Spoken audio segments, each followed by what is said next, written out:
Welcome back. It's Tim and Julie Harris, and this is, of course, Real Estate Coaching Radio, your favorite daily real estate coaching and training podcast. I want to start out today by thanking you guys, as I always like to give recognition to those of you who are having your best years ever.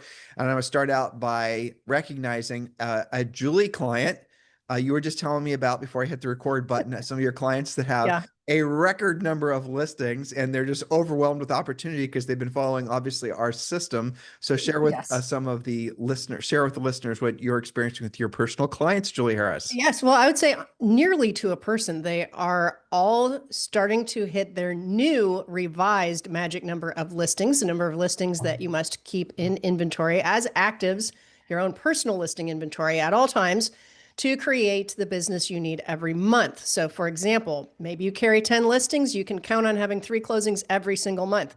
It used to be in previous years, you could have 3 listings and 3 closings because things would sell instantaneously with multiple offers, but not so. So Greg and Kristen Holly in Fort Worth, Texas. And I was just kind of smiling because when I ended their call, 10 minutes ago, Greg said, I know you're going to talk about us on the podcast because we're the last call before the podcast. And yes, he was right. So Yeah. they are at, not counting their commercial listings because they do a bit of both, 35 actives. That's a lot of inventory. The Kenmore team is briefly was close to 60 actives. They sold some, of course, that is the mission, and they are hovering around 55. Some of my other clients that I'm thinking about, like Jeannie in Phoenix, she's used to having, one big one, and that leads to maybe 2 closings per month, a buyer side and sell the listing, maybe sell it herself. She's going to come up on 5 actives. So there's different levels to this, but the point is that they're all achieving their new revised magic number. And for most, that is a higher number, sometimes a lot Yeah. higher number. Well, what the magic number formula is something you learn about in Premier Coaching. It's actually in the first level of Premier Coaching, which is free. So when you join Premier Coaching, and you can do that by clicking the link below or just going to join or go to premiercoaching.com. The first thing I want you to do is download the real estate treasure map and complete it. And the real estate treasure map, the output of that, the real goal of it is not just to get in control of your business and personal goals, your business and personal finances and all the other things, but it's also for you to know what your magic number is. The magic number is the number of listings that you need at all times to meet or exceed your financial goals. So for example, the clients Julie was just talking about with 30 active listings, let's just say their average commission is $15,000, which I think it probably is, no? Probably closer to 20. Yeah. Okay, $20,000, all right? Not bad, right? And so Julie, in their market with 30 active listings, how many of those will go into contract every single month, do you think? More or fewer than 10? Fewer than 10. Okay, so like 8, 7, give me a number. 5 to 8, depending. Okay, so that's what you'd call more of a buyer's market where they're selling real estate. Absolutely. Yeah. Yeah. So that's a buyer's market. So let's just use 8 as the average. They're in Texas. A lot of our Texas agents, that's how it is. Yeah. Yep, for sure. So if you look at 8 houses going into contract and the average commission being $20,000, they're making quite a bit of money every single month. Indeed. And that's, they're going to make a couple $1 million if all they do is off listings. And that's with no buyer sides. That's just strictly off keeping 30 listings at all times. This is again, this is frankly our primary focus of Premier Coaching. And we want you to join right away by going to premiercoaching.com or clicking the link below, and then do the real estate treasure map first so you know what your magic number formula is. Our focus is and always will be primarily on helping you guys be powerful listing agents. And there's a podcast Julie and I are working on. It should come of no surprise to longtime listeners, but we are about to experience what is undoubtedly going to be the best time to go expired hunting, and probably the last 3 years, because there are so many agents who mispriced their listings 6 months ago, 4 months ago, a year ago, and all of those listings are still going to, a vast majority are going to get relisted. The statistics are that, what was it, Julie? 90% of all expired listings are relisted and sold within 6 months after they expire. Now, a lot of them, and your primary competitor will be the old listing agent. So we teach you how to get that listing, and we teach you how to get the listing positioned correctly in the market so that you can actually have that be a sold transaction. And a lot of our top coaching clients right now are doing just that. They're teeing up, or they're gearing up for what will be probably the best time in, I'm sure, the last 3 years to go expired hunting. Oh, so there's other good news. So just go to premiercoaching.com or click the link below. And Julie, I don't know if you saw this, but Fannie Mae came out with projections for home sales this year, and they've revised them up But here's Oh, the good. really exciting. Yep. In 2026, though, they're now Hmm. expecting total home sales to be approaching 5 million. Good. That's Yeah. great. Well, in Fantastic. case our listeners aren't paying attention, we've been hovering right around 4 million actives for the past 3 years, which is a very low amount. A Not normal active, market is sold. 5 to 5.5. Go Yeah, ahead. you said actives, you meant solds. Oh, sorry. I meant actual sales of 4 million per year for the past 3 years or so, which by all means is the lowest it's ever been. I think it's the lowest amount of number of sales since like 1998 or something like that. So these projections up are fantastic news. All of you guys should be running with that. I'm excited about some of the other statistics that are coming out, like the percentages of millennials and Gen Z that have yet to purchase. It's Yeah. in the multiple millions of people. And that's because more than in both generations, more than 50% of them have yet to purchase something. They've been sidelined. They've been waiting for rates to come down, waiting for inventory to go up. So this is all good news, but I appreciate you sharing that new Fannie Mae stat. And That's so great. last little report before we get back to our stages of wealth, and this is going to be the third day in the last of this series, is that we're working on another, we are going to give it some big ponderous name like Real Estate State of the Union. We might still call it that.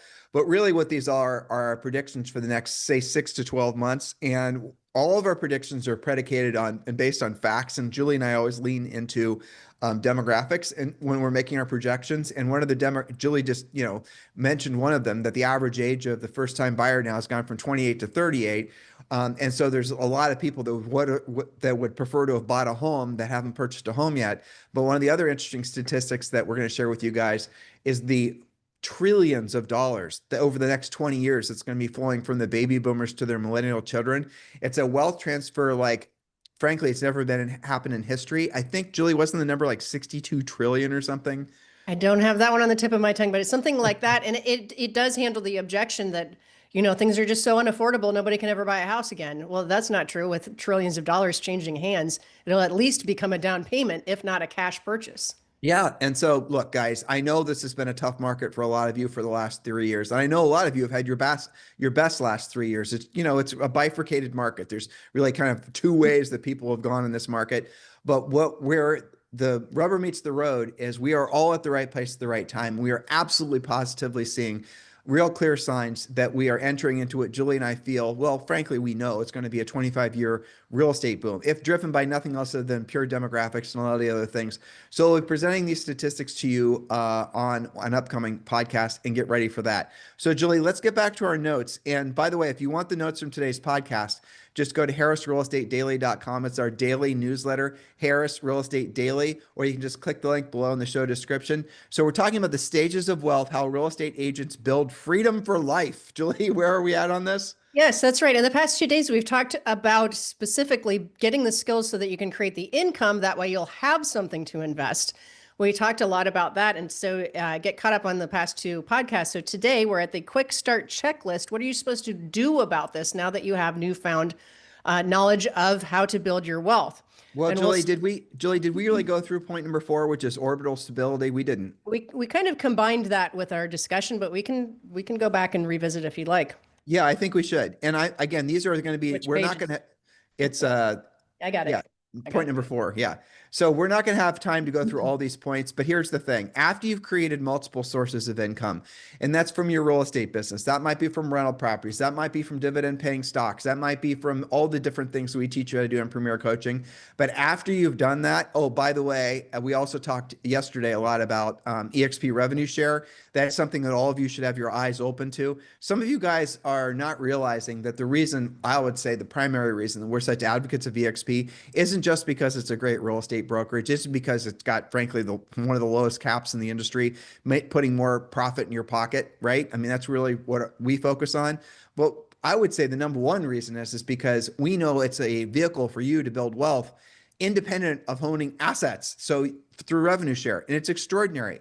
We know people who we have sponsored in EXP who are not influential, don't sell a lot of houses per year, but have over the last 2 or 3 years are now earning enough money from revenue share where they no longer have to work for their money. The money comes in automatically every single month from folks in their revenue share group selling homes, and they're paying all of their bills. And that is something that's miraculous, and If you are saying no to EXP out of not knowing what EXP is all about, you're making a huge financial mistake that the future version of you will probably regret. So I want you to take two actions. Number one, you can click the link below and learn more about our EXP Realty group. That's, if you're just getting ready to get started thinking about EXP, that's where you go. Or if you're ready to join EXP Realty and you're looking for sponsors that will obviously be very proactive in your success, you can text me directly at 512-758-0206, 512-758-0206.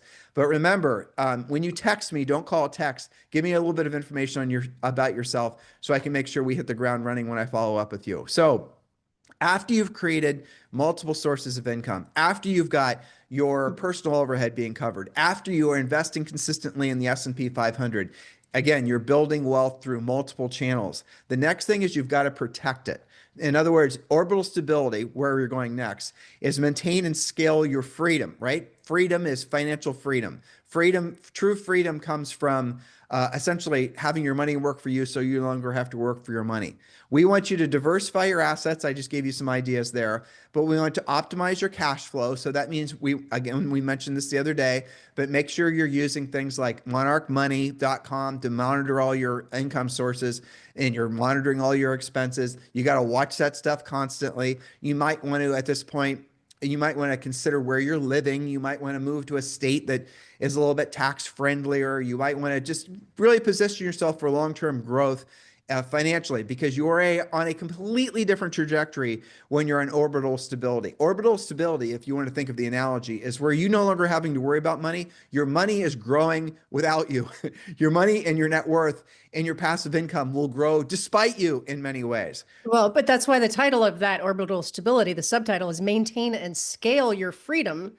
Because, when you start having that money coming in and day out, you can also make some mistakes with that by not keeping an eye on it, by having lifestyle creep, by not watching your expenses. We do this with coaching clients all the time.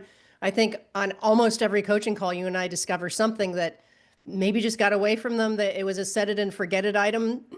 Excuse me. I had a coaching client this week that, when their team was a little bit smaller, they were paying for their team members' cell phones. That's fine when you've got 2 or 3 of them. But what if you have 10 people and all the cell phones have to renew every year? That's $1,200 a piece. Yep. What are you thinking? So some of this is just recalibrating and keeping an eye on things. And through using things like monarchmoney.com, you can see those expenses coming up and you can say, hey, you know what? That website I was paying for as a lead generator, that worked like 5 years ago, but I haven't had a lead in a long time. Why am I still paying this? Why is that so recurring? So just because you have that orbital stability with money coming in and money coming out, it does not mean that you can be blind to the things that maybe you shouldn't be paying for or shouldn't be signing up for. So it's about keeping an eye on it very closely and being accountable to your own financial freedom. And you can't, this sounds counterintuitive, but you can't trust yourself when it comes to money because it's too easy to slip into lifestyle creep, especially when you have multiple sources of income. So Julie and I have learned the hard way in some cases to put checks on our own aspirations as far as lifestyle. So what we'll do is we won't buy a house that we can't, if we wanted to move from it, or if we wanted to move, like the house that we buy, whatever the monthly expense of that house is, if we wanted to liquidate that, if we wanted to move, or if we wanted to make it into a rental, we could. So don't buy a house in a market that you couldn't rent for whatever the monthly expense was. Again, it's more of a mindset shift, but we've done that over the years. And with the exception of 2 houses, because they were too expensive for us to basically have them make sense as rentals, we've kept all the homes that we've lived in, and those homes that we've lived in have turned out to be great long-term investments. You guys see what I'm doing here? So that means you're going to be spending and you're going to be living below your means until you have such escape velocity and until you have interstellar wealth, basically, which is the next phase. But I'm going to give you guys another little breadcrumb for you can pursue on this on your own. You've got to protect your wealth.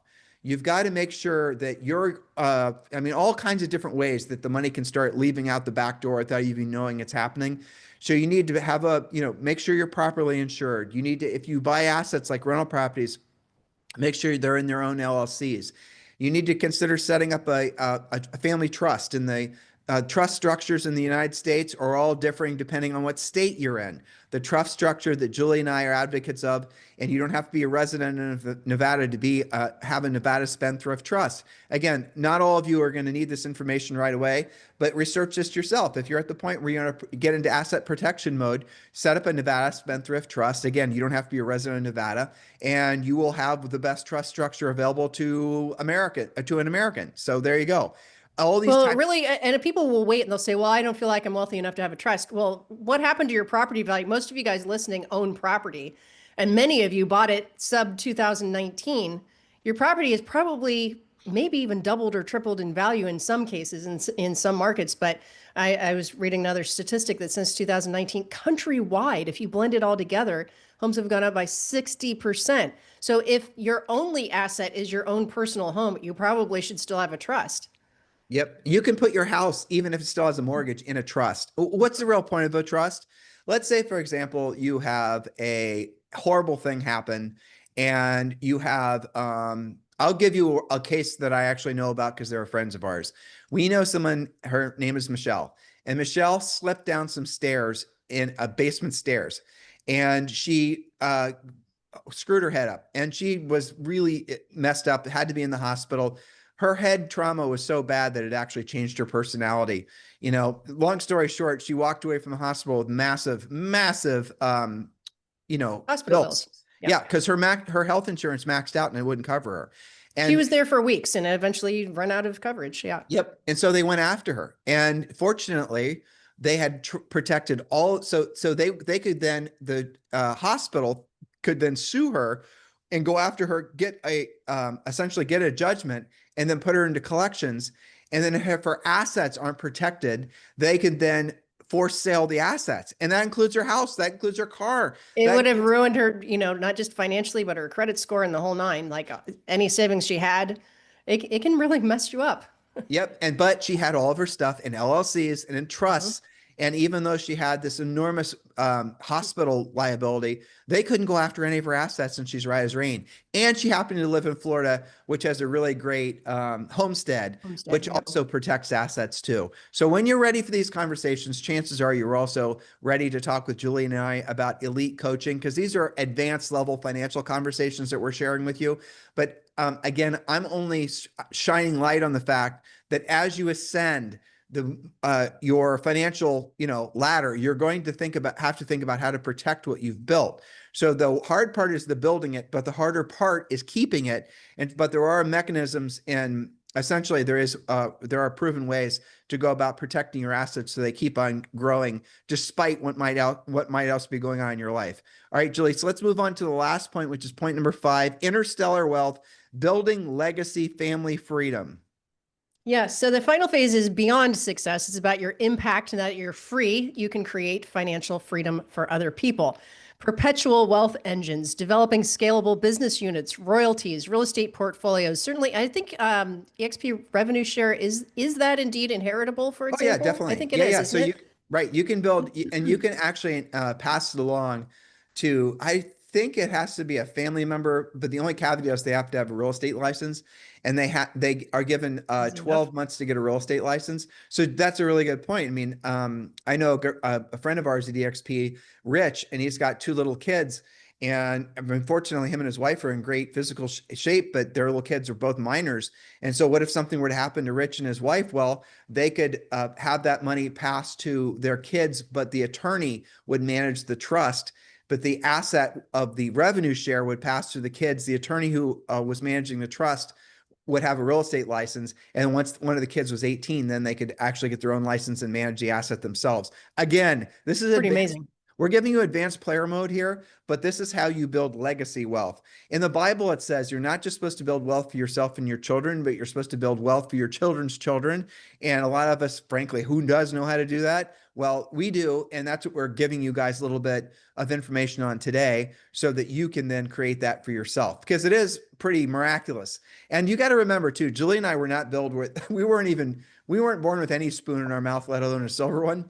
And when we got married 34 years ago, we were, $50,000 in debt. We didn't go to we went to Ohio State, right? We are English majors. So we are just like 99.9% of you that were first generation. And we fortunately, we're able to, for the most part, have kept our North Star on building financial freedom for ourselves and building a legacy. And we've done that for 3 decades now. And we have been, again, blessed to come across a lot of mentors that have helped us along the way. And we've read a ton of books and we listen to a ton of podcasts today. That's the knowledge that we pass along to you a little bit on this podcast, but also in elite coaching.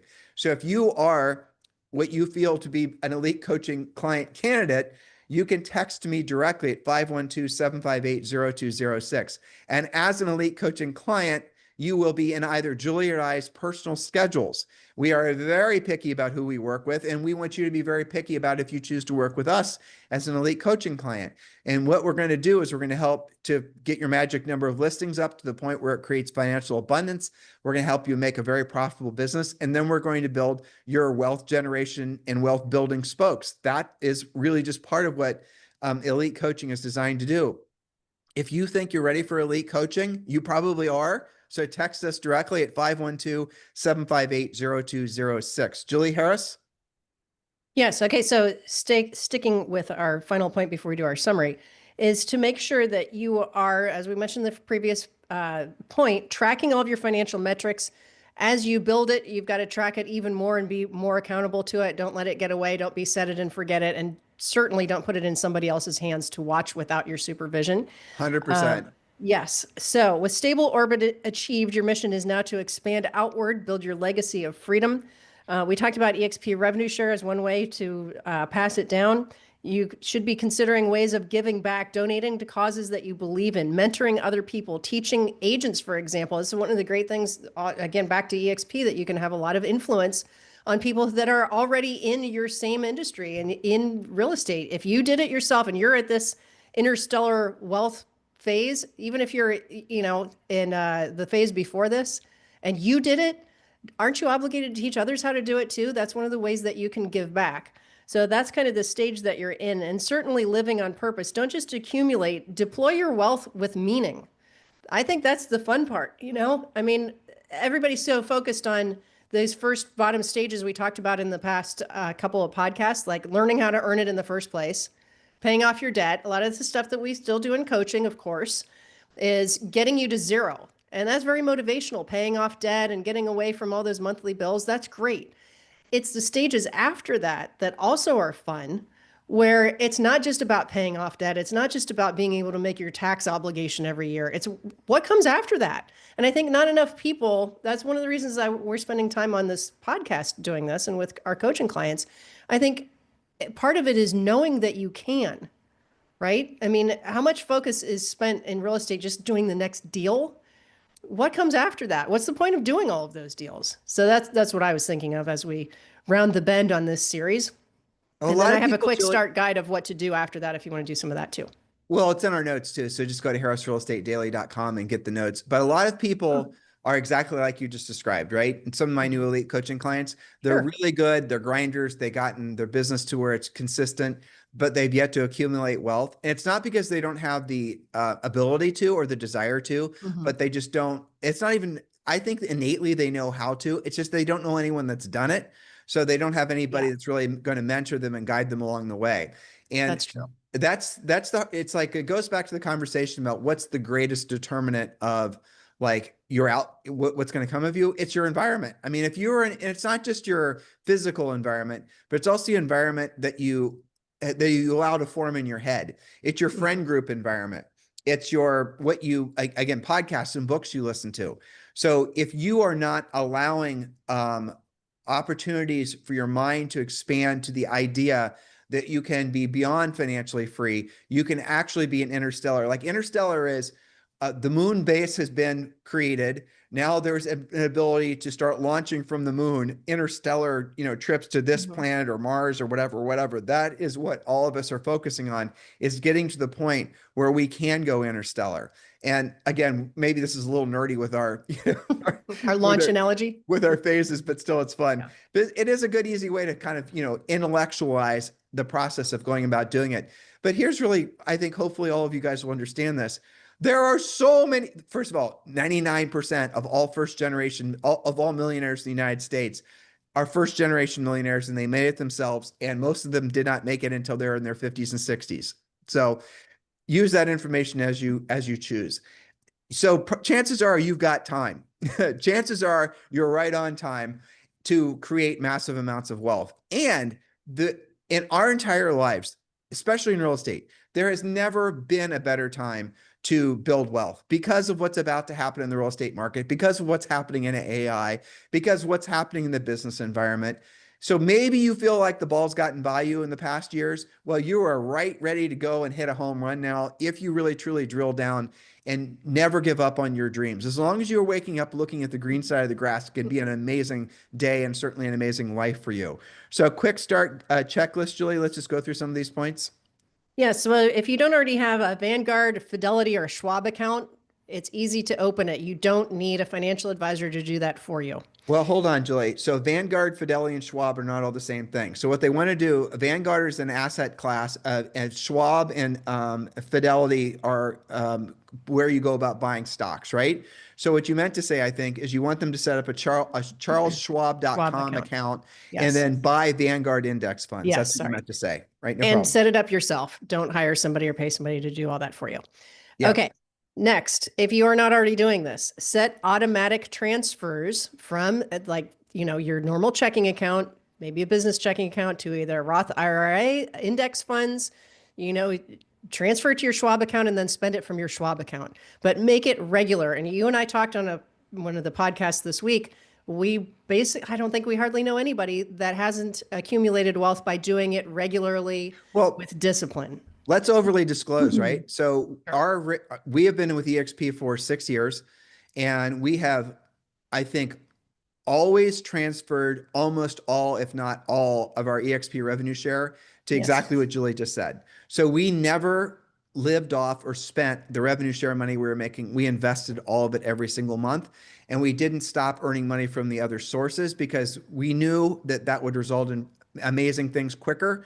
And versus, say, for example, you have one thing that's making money for you, and then you stop creating multiple sources and multiple spokes, and you're sending me a message, you need to go pick up Zoe. Yep.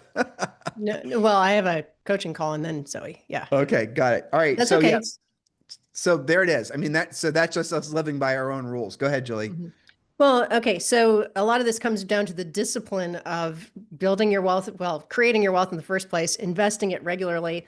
One of the points here is to create a household budget with your spouse and set some savings and investment goals. Be on the same page with the other people in your family and the people who are important to you, who's also, investing their money along with you. So actually have those discussions and have some savings and investment goals. Most of you at this point will have a 6-month emergency fund. I have coaching clients that are more comfortable with a 5-year emergency fund, especially those of you raising kids or taking care of your elderly parents, or you've got other responsibilities. But again, it comes down to talking about it, setting that goal, and then funding it. So that's a good basic place to go. And then, Jules, let me interject there. So the emergency fund, we will strongly and always have been strong advocates of having your emergency fund in gold. So literally take physical gold, coins, bullion. Yeah.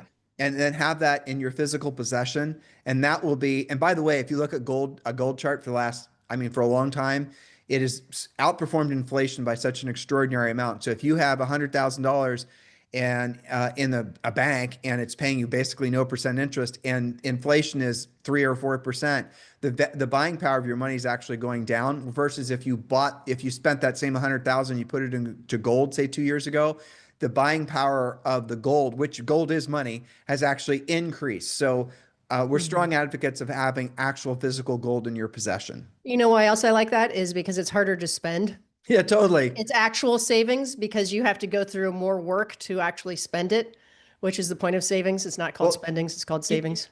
I was having this conversation with one of my elite clients the other day, and this exact same, and they were like, well, what if I wanted, didn't know how easy it is to sell. You can sell gold anywhere.